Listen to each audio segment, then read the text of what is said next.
Vettichira toll പ്ലാസയുടെ ഏറ്റവും വലിയ പരിമിതിയായിരുന്നു ambulance അടക്കമുള്ള എമർജൻസി സർവീസുകൾക്ക് കടന്നുപോകുന്നതിന് എമർജൻസി ട്രാക്ക് ഇല്ല എന്നത്. ഇതു സംബന്ധിച്ച് ഈ ചാനൽ നേരത്തെ വാർത്ത നൽകിയിരുന്നു. ടോൾ പ്ലാസയിൽ ആംബുലൻസുകൾക്കായി പ്രത്യേക ട്രാക്കും കാൽനട യാത്രക്കാർക്കായി ഫുട്പാത്തും നിർമ്മിക്കാനുള്ള നടപടികൾ ആരംഭിച്ചതായി KNRCL അധികൃതർ അറിയിച്ചതായി ആദവനാട് പഞ്ചായത്ത് പ്രസിഡന്റ് KT ആസാദ് പറഞ്ഞു. ഇതിനായി ടോൾ പ്ലാസയുടെ ഇരുവശങ്ങളിലുമായി 10 മീറ്റർ വീതിയിൽ സ്ഥലം ഏറ്റെടുത്ത് നടപടികൾ പുരോഗമിക്കുന്നതായും പഞ്ചായത്ത് പ്രസിഡന്റ് വ്യക്തമാക്കി. എമർജൻസി വാഹനങ്ങൾക്ക് അടക്കം പോകാനുള്ള സൗകര്യങ്ങളില്ല എന്ന് പറഞ്ഞിട്ട് ആദവനാട് പഞ്ചായത്ത് പറഞ്ഞത് അതിപ്പോൾ ഏകദേശം ഉറപ്പായിട്ടുണ്ട് സ്ഥലം ഏറ്റെടുത്ത് ചെയ്യാനുള്ളത്. അതെ, ഞങ്ങൾ KNRCയും ഹൈവേ അതോറിറ്റിയുമായിട്ട് പഞ്ചായത്തിൽ വെച്ച് നിരന്തരമായ മീറ്റിങ്ങുകൾ നടന്നിരുന്നു. അതിൻ്റെ ഫലമായിട്ട് ഞങ്ങൾ അവരോട് പറഞ്ഞു ഉടനെ തന്നെ ഒരു ഫുട്പാത്ത് പോലും നമ്മുടെ ഈ ടോൾ ബൂത്തിൻ്റെ അടുത്തില്ല, ജനങ്ങൾക്ക് സഞ്ചരിക്കാനുള്ള. അതുപോലെ തന്നെ സർവീസ് റോഡില്ല, ആംബുലൻസ് എമർജൻസിയായി വന്നാൽ പോകാനുള്ള റോഡ്. അപ്പോൾ അവരിപ്പോൾ പെട്ടെന്ന് തന്നെ 10 മീറ്റർ ടോൾ പ്ലാസൻ്റെ 2 സൈഡിലും 10 മീറ്റർ സ്ഥലങ്ങളൊക്കെ എസ്റ്റിമേറ്റും കാര്യങ്ങളൊക്കെ എടുത്തു പോയിട്ടുണ്ട്. അതിൽ ഈ സംവിധാനങ്ങളൊക്കെ ഉടൻ തന്നെ ഉണ്ടാവും, നിർമ്മാണ പ്രവർത്തനങ്ങൾ ആരംഭിക്കുമെന്നാണ് നമുക്ക് കിട്ടിയ വിവരങ്ങൾ. അത് ഏകദേശം ഒക്കെ വർക്കായിട്ടുണ്ട്. ആദവനാട് പഞ്ചായത്തിലെ ഗുരുതര രോഗം ബാധിച്ച വ്യക്തികൾക്ക് ഇനി ടോൾ പ്ലാസയിൽ യാത്ര സൗജന്യമായിരിക്കുമെന്ന് പ്രസിഡന്റ് അറിയിച്ചു. ഇത് സംബന്ധിച്ച് ടോൾ പ്ലാസ അതോറിറ്റി ഉറപ്പു നൽകിയിട്ടുണ്ട്. ക്യാൻസർ, TB, ഡയാലിസിസ് രോഗികൾ, ഹൃദ്രോഗികൾ അടക്കമുള്ളവർക്ക് സൗജന്യ യാത്ര അനുവദിക്കാമെന്ന് ടോൾ പ്ലാസ മാനേജർ ഉറപ്പു നൽകിയതായി പ്രസിഡന്റ് വ്യക്തമാക്കി. ഇതിനായി രോഗികൾ മെഡിക്കൽ സർട്ടിഫിക്കറ്റ് അടക്കമുള്ള രേഖകളുമായി വാർഡ് അംഗങ്ങളെ സമീപിച്ചാൽ മതിയാകും.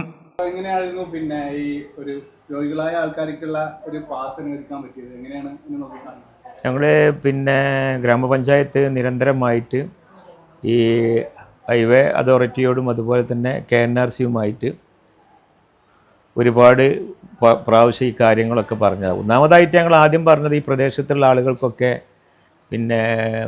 ടോള് ഫ്രീ ആയിട്ട് അനുവദിക്കണം എന്നാണ്.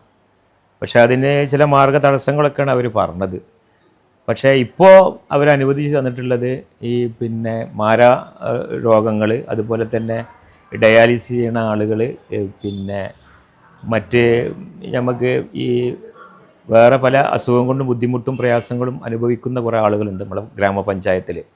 അപ്പോൾ ആദവനാട് ഗ്രാമപഞ്ചായത്തിലുള്ള അത്തരത്തിലുള്ള ആളുകൾക്ക് ഫ്രീ ആയിട്ട് പാസ് അനുവദിച്ച് തരാമെന്നാണ് പറഞ്ഞിരിക്കുന്നത്. അതിൽ ഒട്ടുമിക്ക ആളുകളൊക്കെ ഒരുവിധം നമ്മളറിയാമല്ലോ, ഒരു ആസ്മ രോഗങ്ങൾ, അതുപോലെ തന്നെ ദിവസമായി അറ്റാക്കായിട്ട് നിരന്തരം മരുന്ന് കുടിക്കുന്ന ആളുകളൊക്കെ ഉണ്ടല്ലോ, അതുപോലെ ഡയാലിസിസ് ചെയ്യുന്ന ഒന്നരാടം ഡയാലിസിന് പോകുന്ന ആളുകൾ കുറേ ഉണ്ട്.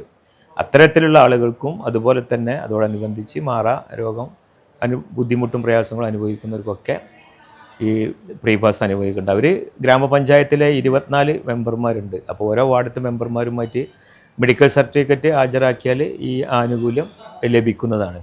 അതോടൊപ്പം പ്രദേശവാസികൾക്കുള്ള ഫ്രീ പാസ്, ശുചിമുറി സൗകര്യം ഉൾപ്പെടെയുള്ള പ്രധാനപ്പെട്ട വിഷയങ്ങളിലും ചർച്ച നടക്കുന്നതായി പ്രസിഡന്റ് അറിയിച്ചു. ഞങ്ങളെ സംബന്ധിച്ചിടത്തോളം ആദവനാട് പഞ്ചായത്തിലെ ഈ പ്രദേശത്തുള്ള ആളുകൾക്ക് ഒരുപാട് പ്രാവശ്യമായി ഞങ്ങൾ ഈ ഫ്രീ പാസ് അനുവദിക്കണമെന്ന് ഇവരോട് അധികാരികളോട് ആവശ്യപ്പെടുന്നു.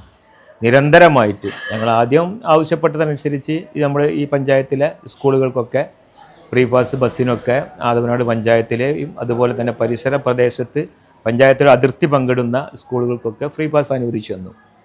അതോടനുബന്ധിച്ച് ഇപ്പോൾ ഞങ്ങൾ മുന്നിലുള്ള അജണ്ട എങ്ങനെയെങ്കിലും ഈ പ്രദേശത്തുള്ള നമ്മുടെ ഈ ടോൾ ബൂത്തിൻ്റെ പ്രദേശത്തുള്ള ആളുകൾക്കൊക്കെ ഫ്രീ പാസ് അനുവദിക്കണമെന്നാണ് നിരന്തരമായി പഞ്ചായത്ത് അവരുടെ ശ്രദ്ധയിലെടുപ്പെടുത്തുന്നുണ്ട്. ഒരു നല്ലൊരു റിസൾട്ട് ഉണ്ടാവുമെന്നാണ് ഗ്രാമപഞ്ചായത്ത് വിചാരിക്കുന്നത്. അതല്ലെങ്കിൽ ചെറിയ രീതിയിൽ ചെറിയൊരു എമൗണ്ട് കൊടുത്തിട്ടെങ്കിലും കുറച്ച് പാസ് തരണമെന്ന് ഞങ്ങൾ അവരോട് അഭ്യർത്ഥിച്ചിട്ടുണ്ട്. എന്തെങ്കിലുമൊക്കെ അവരെ ഒരു അനുഭവപൂർണമായ ഒരു റിസൾട്ട് അവരുടെ ഭാഗത്തുനിന്ന് ഉണ്ടാവുമെന്നാണ് ഞങ്ങൾ വിശ്വസിക്കുന്നത്. ഈ channel news Vettichira. KSFE Valanchery ബ്രാഞ്ചിൽ ഉടൻ ആരംഭിക്കുന്നു 100 മാസ ചിട്ടി. 25 ലക്ഷം രൂപയുടെ ചിട്ടി. വീട് പണിയാൻ, ബിസിനസ്സിന് എല്ലാത്തിനും അനുയോജ്യം. വളാഞ്ചേരി ബ്രാഞ്ചുമായി ഉടൻ ബന്ധപ്പെടുക.